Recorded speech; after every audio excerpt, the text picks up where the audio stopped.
నమస్తే, welcome to burning issue. Andhra Pradesh రాజకీయాల్లో ఇప్పుడు సీన్ మారుతోంది. నిన్నటిదాకా నిరాశ కమ్ముకున్న చోట నేడు సరికొత్త ఆశలు చిగురిస్తున్నాయి. గత 5 ఏళ్లుగా నిర్లక్ష్యానికి గురైన వర్గాలకు ఇప్పుడు అసలైన న్యాయం జరుగుతోంది. ముఖ్యమంత్రి చంద్రబాబు, డిప్యూటీ సీఎం పవన్ కళ్యాణ్, మంత్రి నారా లోకేష్ల 3-మ్యాన్ ఫోర్స్ ఏపీ గతిని ఎలా మారుస్తోంది? నాడు గాలి కుదిలేసిన నిరుద్యోగుల కళ్ళ జాబ్ క్యాలెండర్ నేడు స్పీడ్గా ఎలా పట్టాలెక్కింది? మైనారిటీ, గిరిజనుల బతుకుల్లో ఈ ప్రభుత్వం వెలుగులు ఎలా నింపుతుంది? నాడు విస్మరించారు, నేడు పట్టాలెక్కించారు. దీని వెనుక ఉన్న గ్రౌండ్ రియాలిటీ ఏంటి? Let's watch this special story.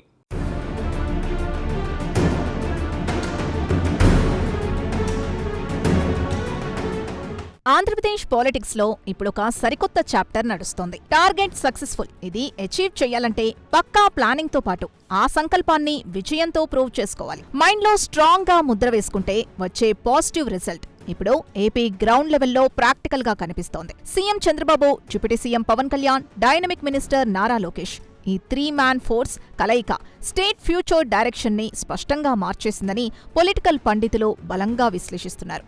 ఈ ముగ్గురి కోఆర్డినేషన్ గుడ్ గవర్నెన్స్ కు అద్భుతమైన సంకేతాలిస్తోంది. ఒకప్పుడు ఫ్రస్ట్రేషన్ లో కూరుకుపోయిన రాష్ట్రానికి ఇప్పుడు కొత్త హోప్స్ క్రియేట్ అవుతున్న తీరు కామన్ మ్యాన్ కి సైతం ఇట్టే అర్థమవుతోంది.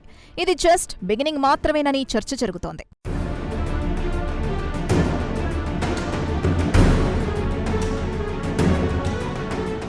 ఇప్పుడు స్టేట్ వైడ్ గా ఎక్కడ చూసినా ఒకటే మాట పబ్లిక్ లో బలంగా వినిపిస్తోంది. అదే నాడు విస్మరించారు, నేడు పట్టాలెక్కించారు.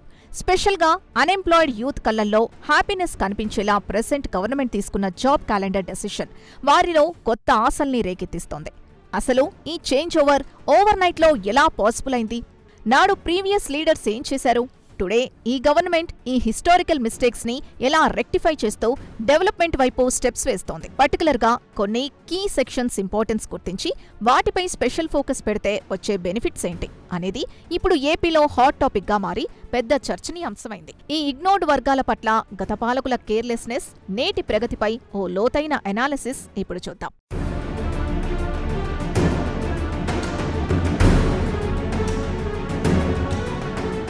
కొంచెం ఫ్లాష్ బ్యాక్లోకి వెళితే 2019 నుండి 2024 వరకు ఏపీలో పవర్లో ఉన్న వైసీపీ గవర్నమెంట్ యాటిట్యూడ్పై సీనియర్ క్రిటిసిజం ఉంది. మెయిన్గా కొన్ని వర్గాల వెల్ఫేర్, ఎలక్షన్స్ ముందు వాళ్లకిచ్చిన ప్రామిసెస్ ఇంప్లిమెంటేషన్లో ఆ గవర్నమెంట్ పూర్తిగా నెగ్లెక్ట్ చేసిందనే వాయిస్ నాడు బలంగా వినిపించింది. ముఖ్యంగా స్టేట్ గ్రోత్కి కీ రోల్ ప్లే చేసే నిరుద్యోగ యువత ప్రధానంగా జాబ్ క్యాలెండర్ ఇష్యూలో నాటి పాలకులపై తీవ్ర అసంతృప్తి వ్యక్తం చేసింది. ఎవ్రీ ఇయర్ భారీ స్థాయిలో గవర్నమెంట్ జాబ్స్ ఫిల్ చేయడానికి క్యాలెండర్ రిలీజ్ చేస్తామని ఇచ్చిన హామీ గాలిలో కలిసిపోయింది. ప్రాక్టికల్గా అది ఆశించిన లెవెల్లో ఎగ్జిక్యూట్ కాలేకపోవడంతో యూత్ ఫ్యూచర్ క్వశ్చన్ మార్క్గా మారింది. ఏళ్ల తరబడి ప్రిపరేషన్లో ఉన్న స్టూడెంట్స్ ఆశలపై నాటి ప్రభుత్వం నిర్దాక్షిణ్యంగా నీళ్లు చల్లింది.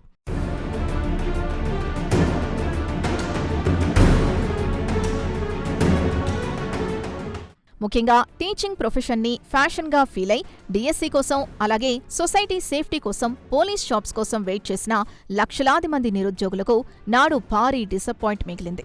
తగినన్ని పోస్టులతో నోటిఫికేషన్లు రాకపోవడం వారిని మెంటల్గా కుంగదీసింది. తీరా 5 ఇయర్స్ టెన్యూర్ ఎండింగ్లో కేవలం 2024 ఎలక్షన్స్ టైంలో ఓట్ల కోసం నామమాత్రపు పోస్టులకు నోటిఫికేషన్ ఇచ్చారు. ఇది సరిగ్గా చేతులు కాలేక ఆకులు పట్టుకున్నట్లు అన్న సామెతను గుర్తుచేసింది. నాటి ప్రభుత్వం మేజర్గా జాబ్ క్రియేషన్పై ఏ ఫేజ్లోనూ చిత్తశుద్ధితో ఫోకస్ పెట్టలేకపోయింది అన్నది ఓపెన్ సీక్రెట్.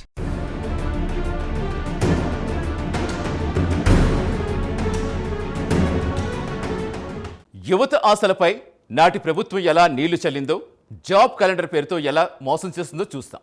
అయితే గత పాలకుల చేతిలో అన్యాయానికి గురైంది కేవలం నిరుద్యోగులు మాత్రమే కాదు, సమాజంలో అత్యంత కీలకమైన మైనార్టీలు, ఏజెన్సీ ప్రాంతాల్లో గిరిజనులకు సైతం తీవ్ర అన్యాయం జరిగింది. వెల్ఫేర్ అని చెప్పుకుంటూనే వారిని ఎలా పక్కన పెట్టారు? ఆ 5 ఏళ్లలో వాళ్ల బతుకుల్లో ఎలాంటి చీకట్లు అలుముకున్నాయో ఇప్పుడు చూద్దాం.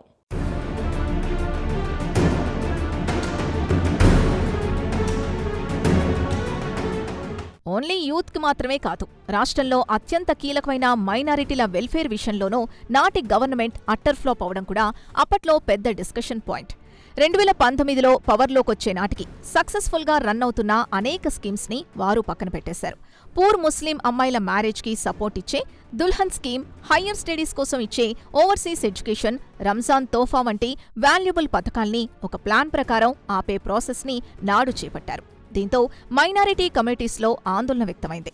వెల్ఫేర్ గవర్నమెంట్ అని చెప్పుకుంటూనే ఒక పర్టికులర్ సెక్షన్ని కంప్లీట్గా విస్మరించడం వెనుకున్న పొలిటికల్ స్ట్రాటజీ ఏంటన్నది అప్పట్లో ఎవరికీ అర్థం కాని ఒక పెద్ద పజిల్గా, ప్రధాన చర్చనీయాంశంగా మారిపోయి అందర్నీ విస్మయానికి గురిచేసిందని చెప్పవచ్చు.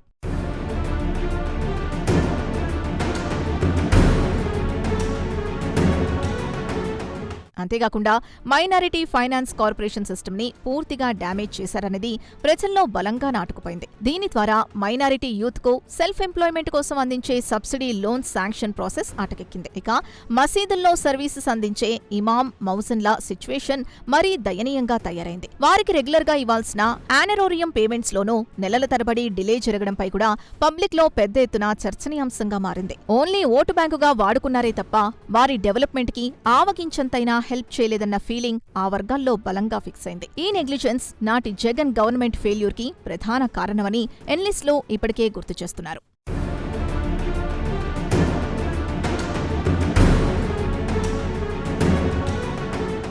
ఇక సొసైటీలో అత్యంత బ్యాక్వర్డ్గా ఉన్న గిరిజనుల డెవలప్మెంట్కి సంబంధించిన స్పెషల్ ఫండ్స్ విషయంలోనూ జగన్ హయాంలో సీనియర్ అపోజిషన్ వ్యక్తమైంది. వారు కాన్స్టిట్యూషనల్ రైట్ అయిన ట్రైబల్ సబ్ప్లాన్ ఫండ్స్ ని ఇతర స్కీమ్స్ కు ఇష్టానుసారంగా డైవర్ట్ చేశారనేది మెయిన్ ఎలిగేషన్.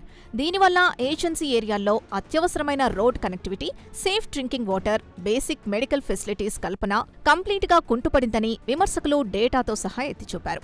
గిరిజనుల గ్రోత్ కోసం పనిచేయాల్సిన ఐటీడీఏల పర్ఫార్మెన్స్ వీక్ అవడంతో ఏజెన్సీ సిస్టమ్స్ అన్నీ డ్యామేజ్ అయ్యాయని గిరిజన సంఘాలు ఆనాడు పలుమార్లు రోడ్డెక్కి ప్రొటెస్ట్ చేశాయి. ఏజెన్సీ ప్రాంతాల్లో డెవలప్మెంట్ క్లాక్ రివర్స్లో తిరిగింది అన్న బిట్టర్ ట్రూత్ సామాన్యులకు సైతం ఇప్పుడు చాలా స్పష్టంగా అర్థమవుతోంది.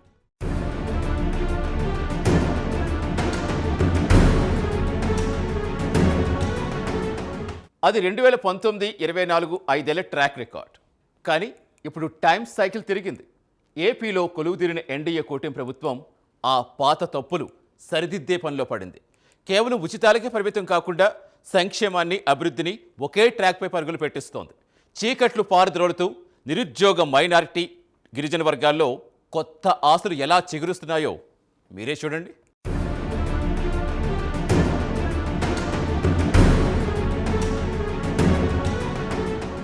టైం సైకిల్ మళ్లీ తిరిగింది. పబ్లిక్లో అవేర్నెస్ వచ్చింది.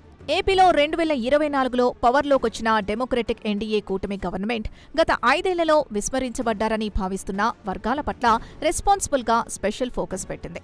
వారు విస్మరించారు, మేము పట్టాలెక్కిస్తాం అన్న స్లోగన్ని రియాలిటీ చేస్తూ యాక్షన్ ప్లాన్ స్టార్ట్ చేసింది. కేవలం ఉచితాలకే లిమిట్ కాకుండా వెల్ఫేర్ అండ్ డెవలప్మెంట్ని ఒకే ట్రాక్పై బ్యాలెన్స్ చేస్తోంది. ఈ అట్టడుగు వర్గాల లైఫ్ స్టైల్ మెరుగుపరిచేందుకు యాన్యువల్ బడ్జెట్స్లో మునుపెన్నడూ లేని విధంగా హ్యూజ్ అలొకేషన్స్ చేయడంతో పాటు వాటిని గ్రౌండ్ లెవెల్లో పక్కాగా ఎగ్జిక్యూట్ చేసే యాక్షన్ ప్లాన్ అమలు చేస్తోంది. ఈ పాజిటివ్ వైబ్ స్టేట్ మళ్లీ ప్రగతి ట్రాక్ ఎక్కిందనడానికి అనుకూలమైన సంకేతాలిస్తోందని నిపుణులు విశ్లేషిస్తున్నారు.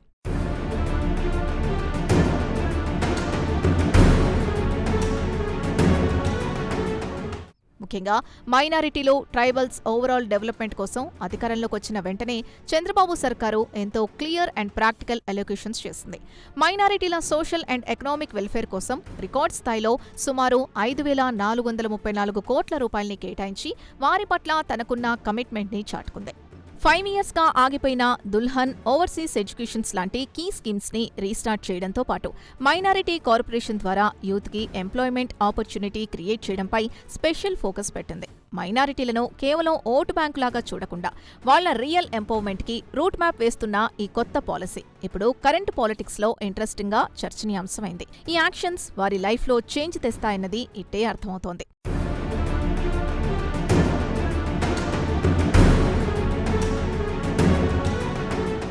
అదేవిధంగా ఏజెన్సీ ఏరియాల్లోని గిరిజనుల వెల్ఫేర్కి బడ్జెట్లో ఏకంగా 8,159 కోట్ల రూపాయల భారీ ఫండ్స్ని అలొకేట్ చేసి అందరినీ సర్ప్రైజ్ చేసింది.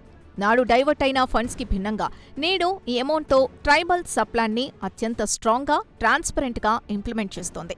ఏజెన్సీ ఏరియాల్లో ఏళ్ల తరబడి పెండింగ్లో ఉన్న బేసిక్ ఇన్ఫ్రాస్ట్రక్చర్కి టాప్ ప్రియారిటీ ఇస్తోంది. ప్రతి గిరిజన గూడానికి పక్కా రోడ్లు, క్వాలిటీ ఎడ్యుకేషన్ అందించే స్కూల్స్, మోడ్రన్ ఫెసిలిటీస్ ఉన్న మెడికల్ సెక్టార్ని డెవలప్ చేసే విధంగా ఫాస్ట్గా అడుగులు వేస్తోంది. అడవి బిడ్డల బతుకుల్లో క్వాలిటేటివ్ చేంజ్ తీసుకురావాలన్న గవర్నమెంట్ విషన్ ఇందులో స్పష్టంగా అర్థమవుతోంది. ఐటీడీఏలకు పూర్వ వైభవం తెస్తూ వాళ్ల డెవలప్మెంట్కే ప్రభుత్వం సానుకూలమైన సంకేతాలిస్తోంది.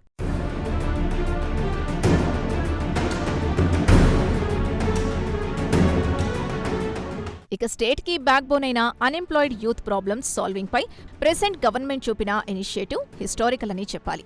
పవర్లోకొచ్చిన ఫస్ట్ మినిట్ తోనే ఎడ్యుకేషన్ సిస్టమ్ ప్రక్షాళనపై ఫోకస్ పెట్టి నిరుద్యోగుల డ్రీమ్ అయిన మెగా డిఎస్సి ప్రాసెస్ ని ప్రెస్టీజియస్ గా స్టార్ట్ చేసింది.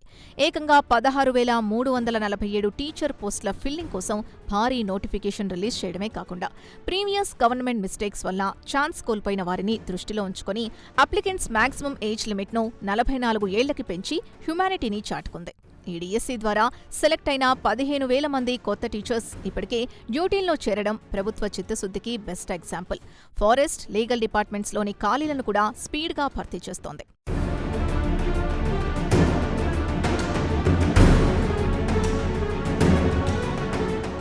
ఫాస్ట్ గవర్నమెంట్ రూలింగ్లో అభివృద్ధికి నోచుకొని నిరుద్యోగ యువతకు కాన్ఫిడెన్స్ ఇస్తూ చంద్రబాబు గవర్నమెంట్ పర్ఫెక్ట్గా ఒక కొత్త జాబ్ క్యాలెండర్ సిస్టమ్ని తీసుకొచ్చింది.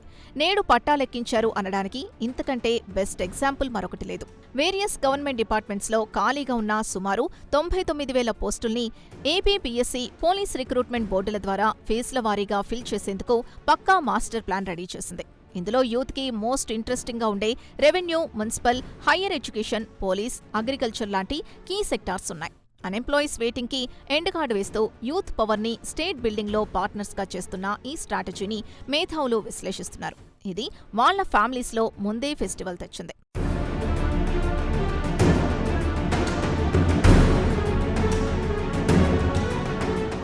ఓన్లీ గవర్నమెంట్ జాబ్స్కే రెస్ట్రిక్ట్ కాకుండా మొత్తం 5 ఏళ్ల పాలనలో 20 లక్షల ఉద్యోగాల క్రియేషన్ టార్గెట్గా కూటమి గవర్నమెంట్ రెడీ అయింది. ఇందుకోసం నైపుణ్యం అనే ఒక స్పెషల్ ఆన్లైన్ పోర్టల్ని అవైలబుల్లోకి తెచ్చింది. దీని ద్వారా డిస్ట్రిక్ట్ లెవెల్లో మోడర్న్ స్కిల్ డెవలప్మెంట్ సెంటర్స్ని ఎస్టాబ్లిష్ చేసి నేటి యూత్కి అడ్వాన్స్ టెక్నాలజీలో కార్పొరేట్ లెవెల్ ట్రైనింగ్ అందిస్తోంది. తద్వారా పబ్లిక్ సెక్టార్లోనే కాక ప్రైవేట్ సెక్టార్లోనూ భారీగా ఎంప్లాయ్మెంట్ ఆపర్చునిటీస్ క్రియేట్ చేసేలా విప్లవాత్మకమైన ప్లాన్స్ ఇంప్లిమెంట్ చేస్తోంది. విస్మరించబడిన వర్గాల్ని కలుపుకుపోతూ యూత్కి కెరీర్ పాత్ వేస్తున్న ఈ 3-man ఫోర్స్ గవర్నెన్స్ ఫ్యూచర్లో ఏపీని దేశానికే రోల్ మోడల్గా నిలపనుందని స్పష్టంగా అర్థమవుతోంది. ఇది స్వర్ణయుగానికి సంకేతాలిస్తోంది.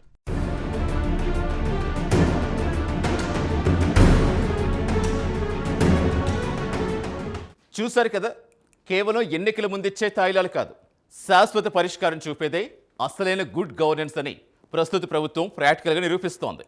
ఒకవైపు 20 లక్షల ఉద్యోగాల టార్గెట్, మరోవైపు విస్మరించబడ్డ వర్గాల అభ్యున్నతి లక్ష్యంగా అడుగులు వేస్తున్న తీరు ఏపీ భవిష్యత్తుకు బలమైన పునాది వేస్తోంది. విమర్శల కంటే చేతలే ముఖ్యమని నిరూపిస్తున్న ఈ 3-man ఫోర్స్ విజన్ ఏపీని మళ్ళీ ప్రగతి ట్రాక్ ఎక్కించింది. ముందున్న రోజుల్లో ఏపీ ఇంకెన్ని సక్సెస్ స్టోరీస్ నమోదు చేస్తుందో వేచి చూడాల్సిందే.